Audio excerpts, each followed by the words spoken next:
안녕하세요. 이태호 목사입니다.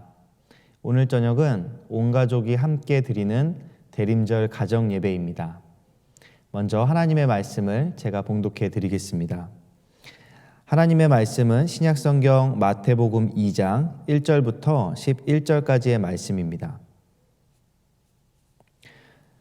헤롯 왕 때 예수께서 유대 베들레헴에서 나심에 동방으로부터 박사들이 예루살렘에 이르러 말하되 유대인의 왕으로 나시니가 어디 계시냐?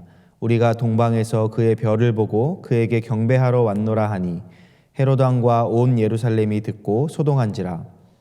왕이 모든 대제사장과 백성의 서기관들을 모아 그리스도가 어디서 나겠느냐 물으니 이르되 유대 베들레헴이오니 이는 선지자로 이렇게 기록된 바 또 유대 땅 베들레헴아 너는 유대 고을 중에서 가장 작지 아니하도다. 내게서 한 다스리는 자가 나와서 내 백성 이스라엘의 목자가 되리라 하였음이니이다. 이에 헤롯이 가만히 박사들을 불러 별이 나타난 때를 자세히 묻고 베들레헴으로 보내며 이르되 가서 아기에 대하여 자세히 알아보고 찾거든 내게 고하여 나도 가서 그에게 경배하게 하라. 박사들이 왕의 말을 듣고 갈새 동방에서 보던 그 별이 문득 앞서 인도하여 가다가 아기 있는 곳 위에 머물러 서 있는지라.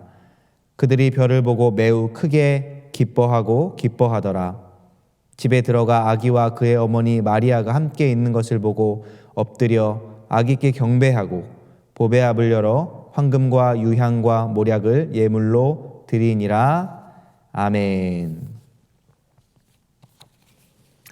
할렐루야. 지금 이 시간 각 가정에서 함께 예배드리고 있을 모든 성도님들을 축복합니다. 우리 옆에 있는 분들과 함께 인사했으면 좋겠습니다. 주님을 기다립니다. 주님을 기다립니다. 오늘은 대림절 네 번째 주일이며 성탄절을 며칠 앞둔 주일 저녁입니다. 2000년 전 마국간에서 아기 예수님이 태어나셨습니다. 그때 천사들이 목자들에게 나타나 이렇게 말했습니다. 온 세상에 미칠 큰 기쁨의 좋은 소식을 전하러 왔다. 여러분, 예수님의 탄생은 당시 예수님의 가족이나 유대인들 또는 지금의 기독교인들에게만 미치는 기쁜 소식이 아닙니다. 아기 예수님의 탄생은 온 세상에, 온 누리에 미치는 큰 기쁨의 좋은 소식입니다. 세상에 많은 사람들이 믿지 않을지라도 그것은 모든 인간의 역사를 통틀어 모든 시대에, 모든 국가에, 모든 이에게 미칠 단연코 최고의 좋은 소식입니다. 오늘 말씀해 보시면 이 소식이 전해질 때 우리 사람들의 반응은 두 가지로 나타납니다. 먼저는 동방 박사들의 반응인데요. 그들의 반응을 성경은 한 문장으로 요약하고 있습니다.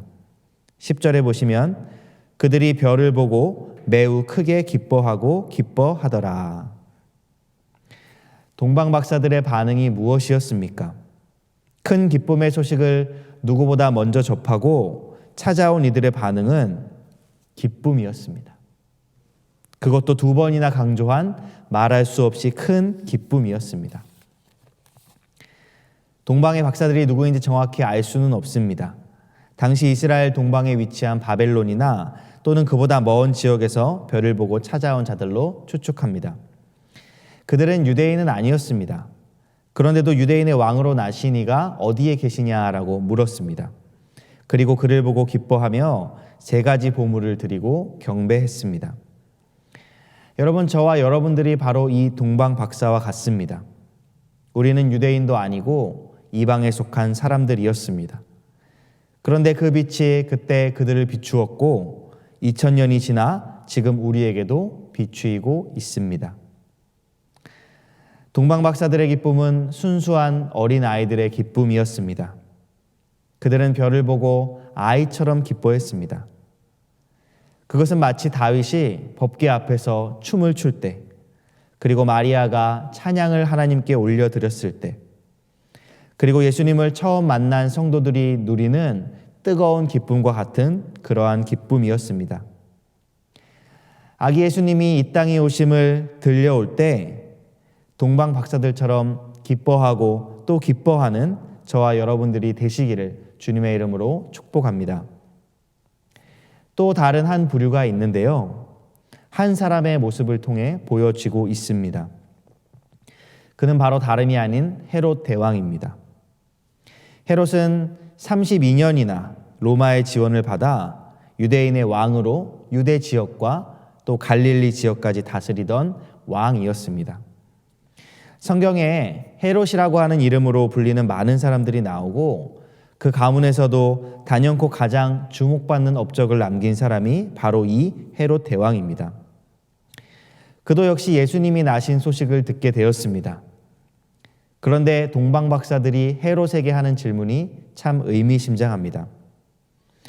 유대인의 왕으로 나신 이가 어디에 계십니까? 여러분, 지금 유대인의 왕은 누구입니까? 다름이 아니라 바로 헤롯입니다. 그런데 왕 앞에서 새로 태어난 왕이 어디에 있냐라고 물어보고 있는 것입니다. 헤롯의 마음이 어떻겠습니까? 속으로 얼마나 화가 났겠습니까? 내가 왕인데. 여러분, 예수님의 탄생 이야기에서 유일하게 성탄의 소식에 기뻐하지 못하고 분노하며 음모를 꾸미는 사람이 바로 이 헤롯입니다. 헤롯은 모든 것을 다 가진 사람이었습니다. 이 땅에 있는 기쁨이 가득한 사람이었습니다. 그는 건축가로도 꽤 이름을 날렸는데요.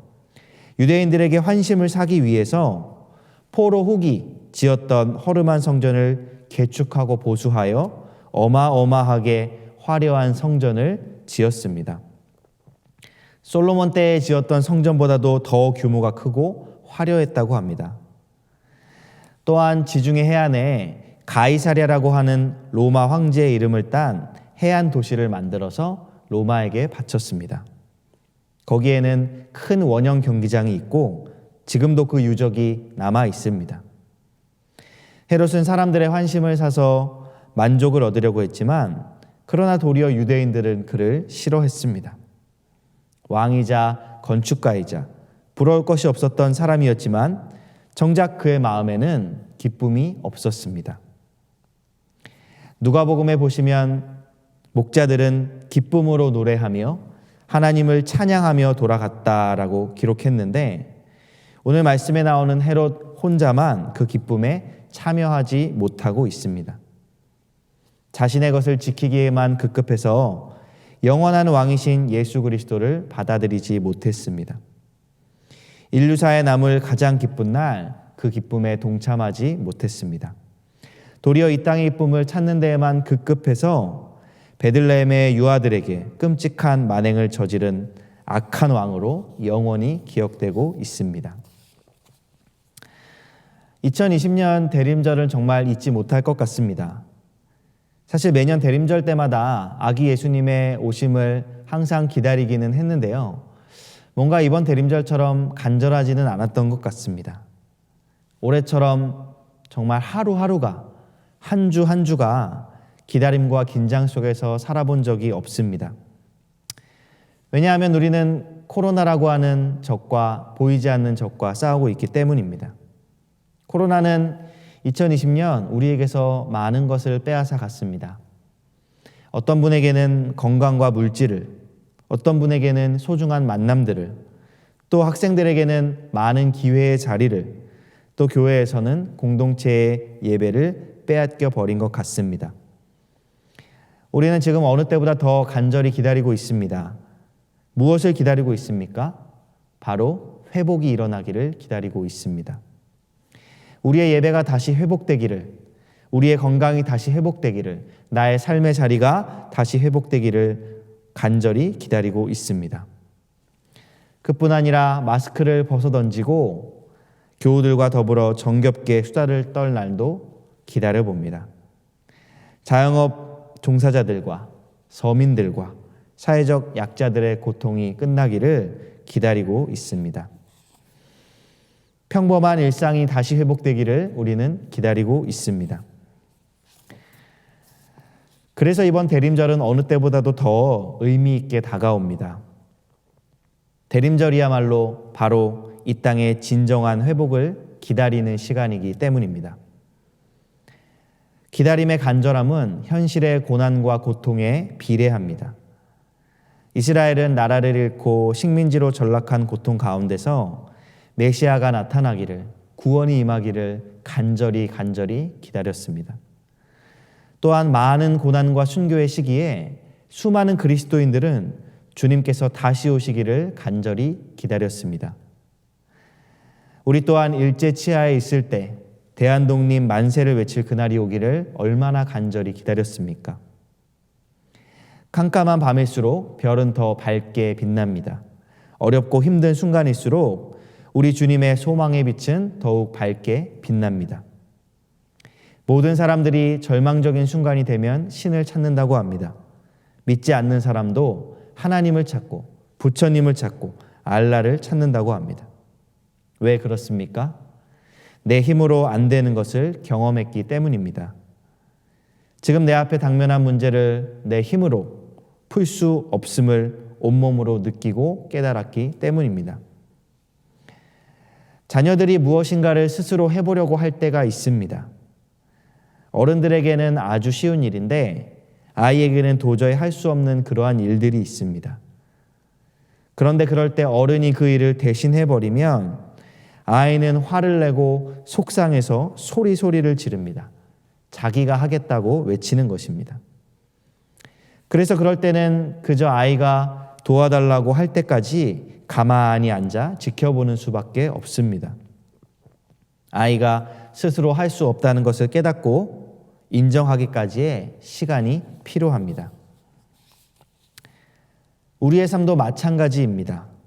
우리가 할 수 없음을 깨달은 사람만이, 내가 할 수 없음을 깨닫는 사람만이 하나님이 하실 수 있음을 믿고 그 도움을 간구하게 되는 것입니다.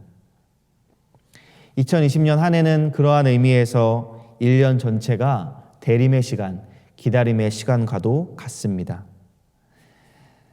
사랑하는 성도 여러분, 올 한 해를 한번 돌이켜 보십시오. 내 마음을 한번 살펴보십시오. 무엇이 나에게 기쁨을 주었습니까? 어떤 것에 나는 가장 크게 기뻐하고 기뻐했습니까? 동방박사와 목자들의 기쁨이었습니까? 아니면 헤롯의 기쁨을 쫓아가고 있었습니까? 인류 역사의 가장 황당한 일을 경험하고도 하나님께 기쁨으로 찬양했던 한 여인이 있습니다. 그 여인은 바로 마리아인데요. 마리아가 예수님을 잉태하게 될 것이다 라고 하는 천사의 소식을 들은 후에 주님을 찬양하는 노래를 지어 불렀습니다. 내 영혼이 나의 구주 하나님을 기뻐합니다. 그것은 주님께서 이 여종의 비천함을 돌보셨기 때문입니다. 이제부터는 모든 세대가 나를 복되다 할 것입니다. 그것은 전능하신 분이 내게 이 큰 일을 행하셨기 때문입니다. 주님의 이름은 거룩합니다. 아멘.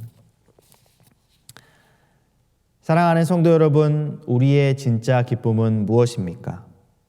물론 2020년 한 해만큼은 코로나를 극복하는 것일 것입니다. 그러나 코로나 백신이 개발되어 우리의 인생의 모든 기쁨이 회복되고 이전보다 배나 넘치게 된다 할지라도 모든 사람에게 허락하신 최고의 기쁨, 하늘로부터 내려온 기쁨, 예수 그리스도를 마음에 모시는 기쁨을 얻지 못한다면 우리의 모든 기쁨이 아무 소용이 없을 것입니다. 이제 며칠이 지나면 성탄절입니다. 사랑하는 성도님들의 마음에 이 기쁨을 가득 채울 준비가 되셨습니까? 아기 예수님을 기다리고 또 기쁨을 안고 돌아갔던 동방박사들의 기쁨과 성탄이 바로 저와 여러분들의 성탄절이 되시기를 주님의 이름으로 간절히 축복합니다. 다 함께 기도드리겠습니다. 사랑과 은혜의 하나님 아버지, 감사합니다. 아기 예수님을 우리 가운데 보내주셔서 감사를 드립니다. 이 대림의 끝에서 우리도 예수님으로 인해 온전히 기뻐하고 기뻐하는 성도가 되게 하여 주옵소서. 예수님 오신 기쁨을 마음에 간직하고 모든 어려움을 이겨내게 하옵소서. 예수 그리스도의 이름으로 기도드립니다. 아멘.